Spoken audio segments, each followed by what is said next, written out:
Embora vá focar no MRU e no MRUV, não quer dizer que vocês não tenham que aprender o movimento mais geral, tá? O que eu vou fazer aqui é uma tentativa de vocês compreenderem como obter o movimento mais geral, tá?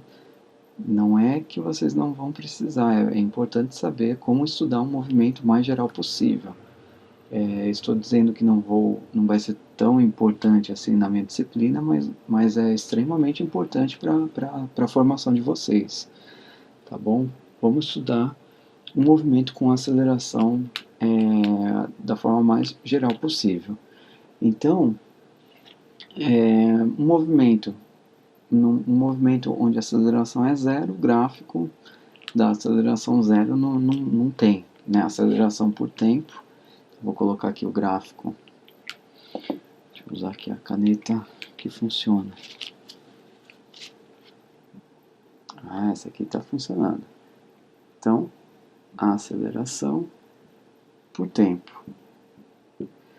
Olha só, um gráfico da aceleração por tempo, se fosse o MRUV, ia ser uma constante.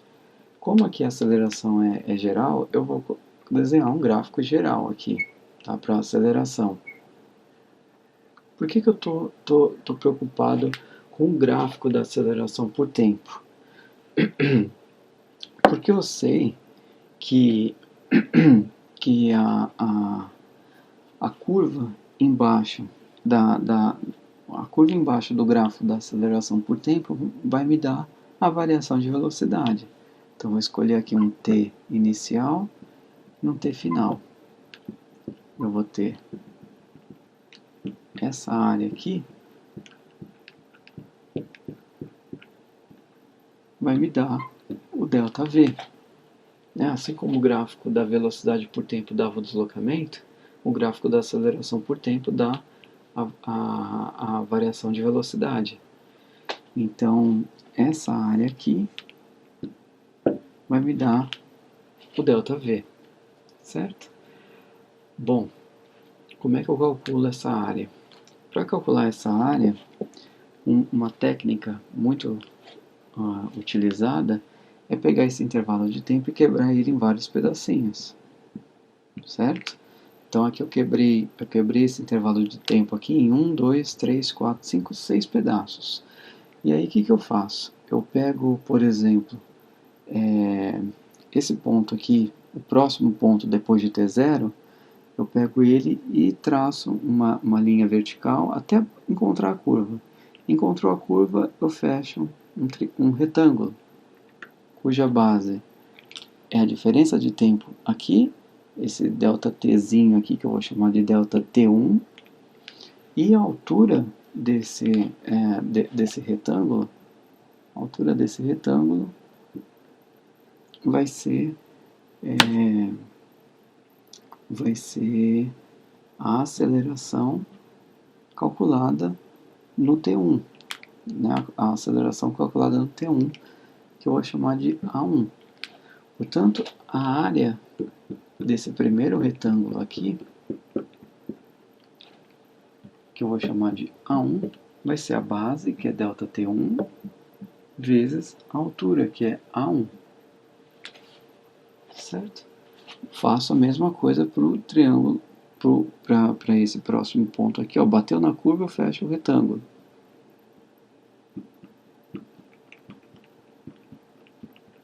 Essa área 2 vai ser ΔT2 vezes a aceleração nesse ponto T2. Tá? Aqui T3. Bateu na curva, fechou o retângulo.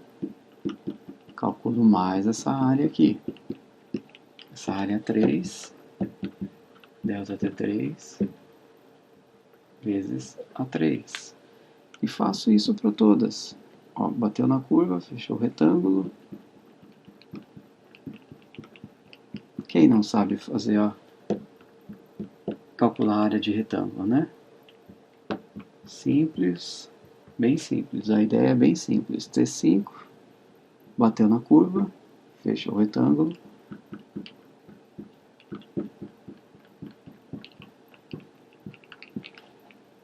área 5, delta T 5, 5, e finalmente TF, bateu na curva, fechou.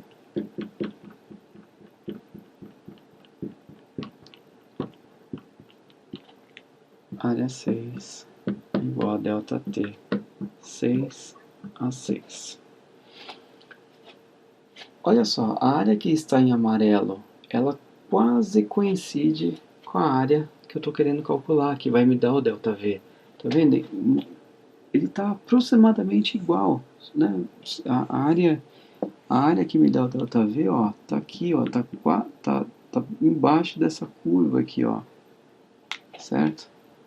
Tá bem próximo a essa aproximação em dividir esse intervalo e construir esses retângulos, está me dando uma técnica que me permite calcular essa área aqui, usando esses retângulos, aproximadamente igual à área que eu quero calcular para achar o ΔV.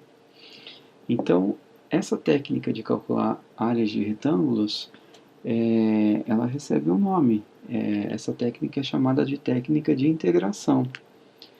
E essa área que eu vou obter com essa técnica é só somar todas essas áreas. A área total aqui, ó, vai ser um somatório, que nesse caso é de 1 até 6, né, porque eu tenho 6 áreas,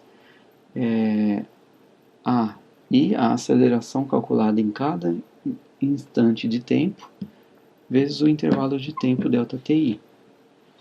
Né? Para i igual a 1, eu tenho a área 1. A área 1 é A1 vezes ΔT1, somatório. Então, eu vou somar com i igual a 2. A2 ΔT2 até A6 ΔT6. Quando é que essa aproximação, se eu quebrar, aqui eu quebrei em 6 pedaços, eu poderia ter quebrado em 1000. Eu teria um somatório que vai de 1 até 1000. E se vocês tiverem paciência para fazer isso, eu não recomendo, de dividir esse intervalo em 1000 pedaços, vocês vão ver que a área desses retângulos aqui, dada por esses retângulos, vai ser aproximadamente, mas vai ser muito igual à área embaixo da curva. Se você pegar 1 milhão, então, nossa, vai ser praticamente a área da curva vai coincidir com essa fórmula aqui, de somar áreas de retângulos. Tá? Então a gente tem uma forma elegante aqui de escrever esse somatório aí.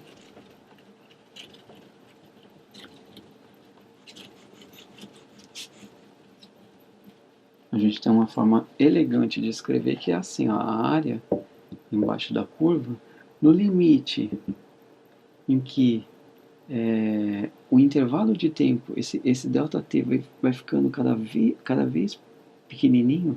A mesma ideia para achar a velocidade instantânea e a aceleração instantânea era pegar intervalos de tempo cada vez pequenos. Aqui também, se eu pegar um intervalo de tempo ΔT extremamente pequeno, que significa que eu dividi isso aqui num número enorme, 1 milhão, 1 trilhão de pedacinhos, eu vou ter um ΔT que vai tender a zero. Esse intervalo de tempo vai ficando bem pequeno. Eu vou criando retângulos com base extremamente pequenas, quase zero. Tá? E aí eu vou ter um somatório que vai de i igual a 1 até n, onde esse n, se o ΔT vai ficando bem pequenininho, significa que esse n vai praticamente no limite em que ΔT vai a zero e vai para infinito, certo? Esse n aqui é um número muito grande, igual que eram 6, foi para 1000, pode ir para 1 milhão, enfim. E aí eu vou ter AI ΔTI. Na hora que eu calculo esse limite, a área vai ser igual a integral de... Eu estou indo de T0 até TF, então eu estou integrando de T0 até TF a dt. E essa área aí é igual. Nesse limite, a área vai ser exatamente igual ao ΔV, Então eu até posso escrever aqui que ΔV é igual a integral de T0 até TF, tempo inicial até o tempo final, de A dt. Essa é a fórmula usando a integral, que eu não vou explorar ela muito no nosso curso, talvez em algum caso ou outro, mas não pretendo explorar ela muito. Mas vocês percebem como surgiu o conceito de integral, foi exatamente assim. A integração ela surgiu para resolver um problema na cinemática. Historicamente, foi assim que Newton encontrou uma forma de calcular, na verdade não de calcular, mas de estudar o movimento mais geral possível, que ia além do MRU e do MRUV, tá bom? Essa é a parte histórica, né, da motivação para encontrar uma técnica que me desse o ΔV num movimento mais geral possível. E essa foi a fórmula encontrada, tá bom? Então, fica aqui uma forma de vocês até encontrarem, por exemplo, agora usarem a mesma, vocês podem fazer o mesmo desenvolvimento para encontrar o deslocamento, né? Porque vocês têm uma aceleração, vocês têm uma aceleração aqui que não é constante nem zero. Então vocês estão estudando o movimento geral. Então, com isso vocês vão ter um gráfico para a velocidade, cuja área embaixo desse gráfico vai dar o deslocamento. E o deslocamento vocês podem calcular, vai ser dado por essa fórmula aqui. Tentem se convencer que vocês vão chegar nessa fórmula aqui, para o deslocamento. O desenvolvimento é análogo, tá bom? Para chegar nessa fórmula aqui, criar retângulos embaixo da curva da velocidade, a área embaixo da velocidade vai dar o deslocamento, e aí vocês têm de forma análoga uma equação muito parecida com essa, para o deslocamento. Tá, então essas são as equações da cinemática para um movimento mais geral possível, tá bom? E se eu sentir que dá para incluir isso na nossa disciplina, e para o aluno que quiser também estudar esses movimentos mais gerais, basicamente é saber trabalhar com as integrais, tá bom? Integral, gente, fica aqui a dica para quando vocês estiverem no curso de cálculo 1. Integral, a motivação para o desenvolvimento da integral é calcular a área embaixo de curva. Tá? A integral, basicamente, quando vocês estiverem estudando cálculo 1, a integral definida vai te dar a área embaixo de curva. Tá bom? Então é isso, por enquanto. Bom, uma última informação, então, que a gente tem que abordar sobre as variáveis da cinemática são as unidades de medida delas. Então, as unidades de medida para o tempo.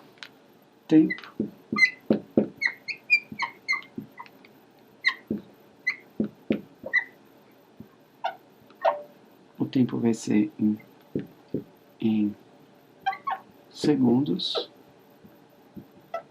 né? Isso na unidade do SI. Posição vai ser em metros.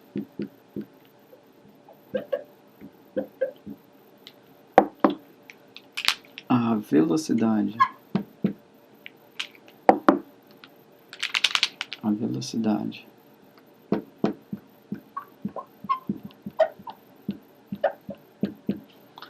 que, se vocês lembrarem, a fórmula de deslocamento por tempo, então vai ser em metros por segundo, ou metros por segundo, e a aceleração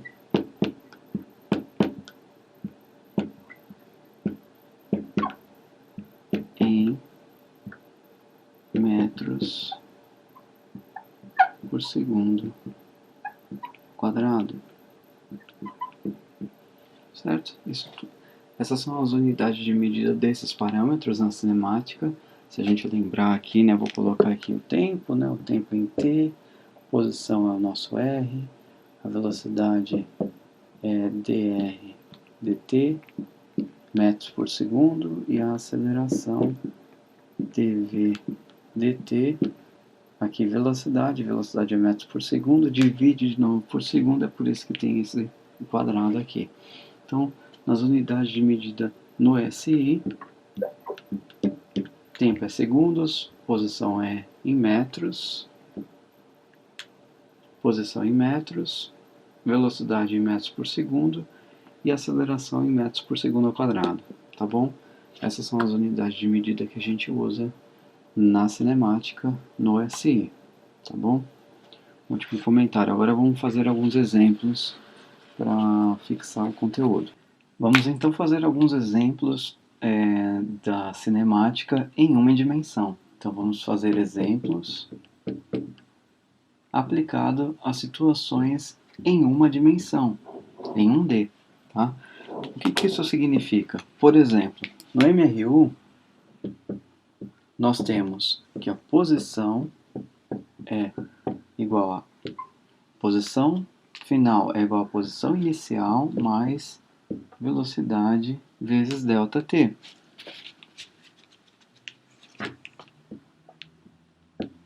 E a velocidade, em função do tempo, no MRU é constante.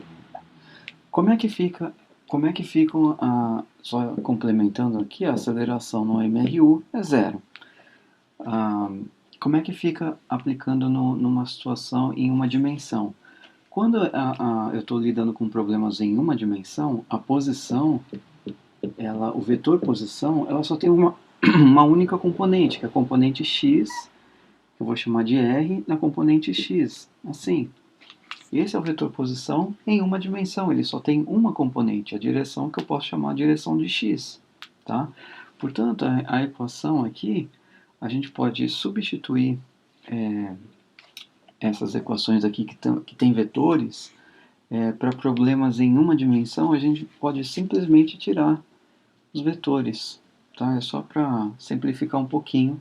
Os problemas em uma dimensão nos permite tirar essa notação de vetores. Tá bom? Então, em MRU, fica desse jeitinho que está aqui, que são as equações que vocês estão acostumados a trabalhar, e já viram isso no ensino médio. E agora o MRUV é a mesma coisa. O MRUV, eu vou escrever aqui o MRUV, onde a gente tem a equação que a gente obteve foi posição final é igual a posição inicial mais um V0 ΔT mais meio vetor aceleração ΔT ao quadrado.